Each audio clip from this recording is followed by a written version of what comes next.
Just grinding out positions with slight edges, NBD. By the way, Richard Lewis. That's the one. Richard Lewis. It's funny, I wanted to say Richard, but then I was like, no, because it's King Richard. Yeah, but his name is Richard also Lewis. actually Richard. Yeah, okay, but, yeah. Okay, so who's in the driver's seat and why in this endgame? Usually it's Magnus if it's an endgame, and I think this is no exception, Danny. Yep. The A file is controlled. We talk about open files, especially when there's only one or two. Here, white is in control of wherever the access points might be. Okay. The exchange, a big decision, whether you want to take with the pawn or not. Nope. But now the light squares are weak. And bishop e4 incoming, potentially. Unfortunately for Fabi, as much as those crazy scrambles have also gone Magnus's way, this is not a recipe, I think, to make a comeback at this point. Because I think that these are positions where Magnus is right at home. They pretty much guarantee we're going to milk the full time off the clock. And if anything, white has a tiny edge. I really, really feel strongly that Fabi has to mix it up against 1e4. Yeah. And he's got to maybe play a French, maybe play a Sicilian Sveshnikov. Just get fresh positions. The only chance at this point for Fabiano might be to take Magnus out of his comfort zone in the opening. Yeah. Well, again, and it started out differently. The d4 prep apparently for Fabi was maybe a little bit better. I mean, I like the positions he had both as white in the Nimzo and the one he had in that game one as black. And I know I keep referencing it because, frankly, I haven't seen enough positions that were dynamic in a way where Fabi was playing with winning chances. Okay, there was the queen game, I guess, in the last game, but unfortunately Magnus was the one who won that. Losing that game is just such a backbreaker. Okay, I like how Fabi's playing this, though. Improving the king. The f5 pawn is weak. The bishop pair hasn't spoken yet.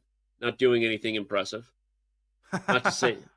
What's that? James Baroy in the chat says, Magnus out of comfort zone, where would that be? Yeah, you'd kind of have to go to the edge of the earth to get Magnus out of his comfort zone. True that. True that. Yep, indeed. Bishop d3 played, hitting the b5 pawn. Probably your best hope, if you're black, is to just sit this one out and be like, all right, how are you winning? Yeah, rook a8 also merits consideration, and he plays it. I'm not sure if this reduces white's winning chances or increases them.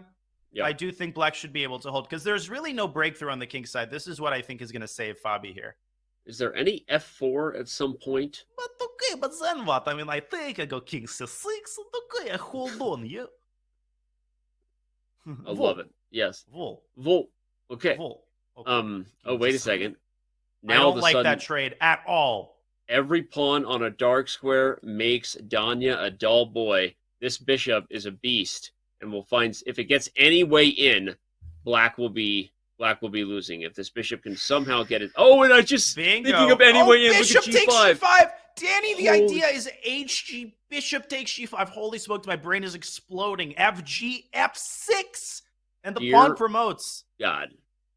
And bishop takes Caruana g5. Can't believe it. You have to play bishop d8. And then h6, breaking through again, and suddenly white's got plenty of winning chances. And you could play h6 at your leisure. I was going to say, he could have even gone this way to prepare h6 and force the black king to be in a less than ideal position. And they say g5, what a move to spot. Now, two options here for Magnus, broadly speaking. I like king g4, h6, and then king h5, trying to infiltrate through the king side. He's going to win this game, isn't he? If anyone can. But g5, what an instructive point. I guess we were kind of focused too much on the queen side. In hindsight, that was a really instructive grip that white had, and you always have to watch for those shots when your opponent has the pawns furthest up. Everyone knows of like the three little piggies trick where you sacrifice all the pawns, right, and break through. Kind of a similar theme in any of these positions where you have much further advanced pawns, despite it being symmetrical. You have winning chances. And the pawn endgame is losing. Yeah. So can Fabi build some sort of fortress here? King g7, e4, king g6, and Fabi can move his king. That's big, because if you take the bishop on d4, the pawn promotes. It might be a draw. Huge move. I think he's holding it. I mean, Carlsen's going to try to get his king back to f4, I think. Yep. Now the e4 pawn has gone too far. Dude, he just never dies. He just keeps fighting, and he just never ends. What do you do now? No, you give up the pawn. And then you move your bishop away, but it should be losing. No, this has got to be lost. It's so now hard. You go back to G6? But when you get all the way back, what's the difference? No, it takes D5. Try to win this one. Sacrifices F for C. Okay. It should be a draw objectively, but I think Magnus is going to pull through. King C5. King C5. It's over. The king goes to D5. You push to C6, and you force the bishop trade. It's a winning king upon ending.